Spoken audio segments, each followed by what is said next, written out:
राजस्थान के मुख्यमंत्री क्या कुछ कह रहे हैं उनको सुनवा देते हैं। डिटेल मुझे नहीं मालूम है, मैंने अभी सुना है तो मैं समझता हूँ इसको स्वागत योग्य फैसला है। नंबर एक।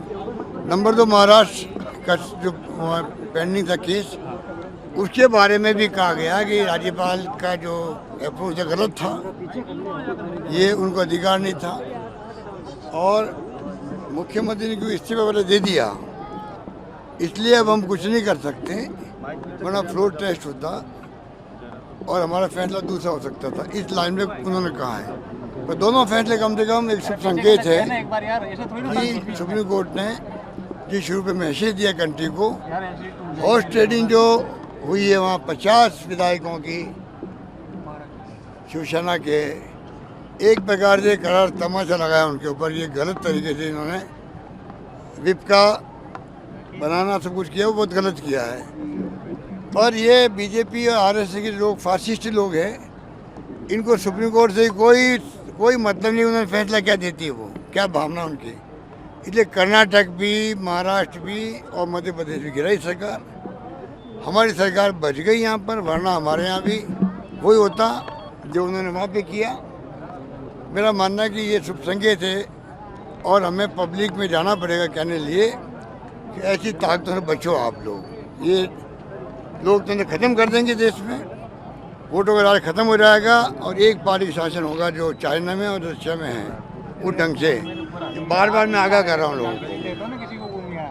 आपने खुलासा किया सर, धौलपुर में काम सर कल मोदी जी आए थे, मोदी जी ने आरोप लगाए। बहुत अच्छे काम चल रहे हैं हमारे में। जाएंगे सुप्रीम कोर्ट के फैसले पर। उन्होंने कहा है कि ये करारा तमाचा है बीजेपी को जो नई सरकार बनाई गई महाराष्ट्र में। अब हम चलेंगे हमारे सहयोगी निपुण सहगल के पास, जो पूरी कार्रवाई चल रही थी उसी वक्त निपुण कोर्ट परिसर में कोर्ट रूम के अंदर मौजूद थे और वही सारे अपडेट दे रहे थे। निपुण के पास चलते हैं। निपुण, अब जो गेंद है वो स्पीकर के पाले में है, और लेकिन वही बात है कि जो स्पीकर है वो तो उन्हीं के पार्टी का है, वो तो शिंदे का समर्थक है।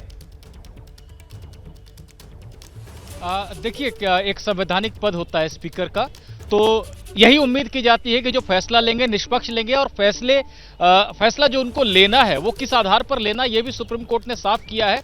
ये कहा है कि जो विप जो पार्टी का था उस समय, वो शिवसेना जो उद्धव ठाकरे खेमा है उसने जो विप नियुक्त किया था सुनील प्रभु को, वही विप थे। और भरत गोगावले जिनको विप बनाया गया था विधायक दल की तरफ से, यानी शिंदे गुट जिसके पास बहुमत था, वो गलत था। तो विप तो फिर वही चलेगा जो शिवसेना उद्धव ठाकरे गुट का था, यानी सुनील प्रभु का था।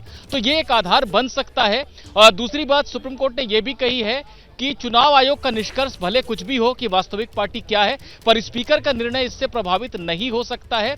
और तीसरी बात कि पार्टी अगर बंट गई है, ये आधार नहीं होता है कि आप अयोग्यता की कार्रवाई से आप बच सके। यानी किसी को अयोग्यता का नोटिस स्पीकर ने भेजा है, उससे जवाब मांगा है, तो ये नहीं कह सकता कि पार्टी ही बट गई है, अब मैं दूसरे गुट के साथ हूं।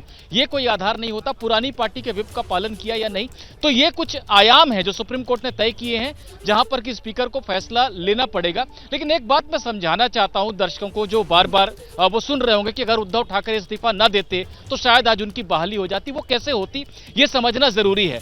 अगर उद्धव ठाकरे इस्तीफा नहीं देते तो अगले दिन यानी 30 जून को फ्लोर टेस्ट होता, और फ्लोर टेस्ट में शिंदे गुट के जितने भी विधायक हैं वो निश्चित रूप से उद्धव ठाकरे के खिलाफ फैसला देते, और आज सुप्रीम कोर्ट के निष्कर्ष आसानी से निकाल सकता था कि इन्होंने पार्टी के विप के परे जाकर अपनी ही सरकार को गिराया है, तो ये अयोग्य है, इन्होंने जो किया वो कृत्य गलत था। तो उद्धव ठाकरे की बहाली की गुंजाइश बन सकती थी, लेकिन चूंकि वो फ्लोर टेस्ट में गए ही नहीं, इसके बाद गवर्नर ने अगर शिंदे को बुलाया तो कोई गलती नहीं थी, क्योंकि उद्धव इस्तीफा दे चुके थे।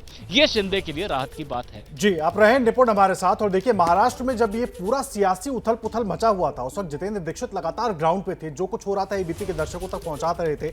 जितेंद्र, मैं आपसे सीधे तौर पर जानना चाहूंगा, अब तो सुप्रीम कोर्ट को जो कहना था उसकी तरफ से फैसला आ गया, गेंद स्पीकर के पाले में चली गई। महाराष्ट्र की जो राजनीति है उसकी तस्वीर किस तरह से बदलती हुई दिख रही है? बदलेगी या अभी जस के तस चल रही है जैसा वैसे ही चलता रहेगा सब कुछ? देखिए, फिलहाल अगर आज के आदेश के संदर्भ में हम देखें तो एकनाथ शिंदे की सरकार बच गई है, महाराष्ट्र में शिवसेना बीजेपी की सरकार जो है बनी रहने वाली है।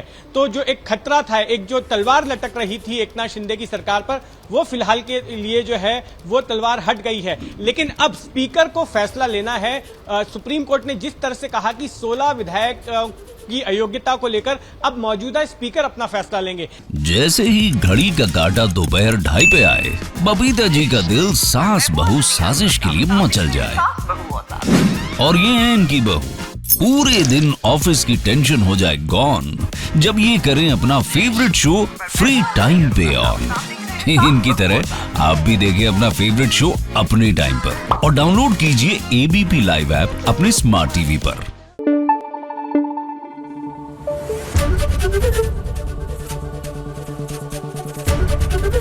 एबीपी न्यूज आपको रखे आगे।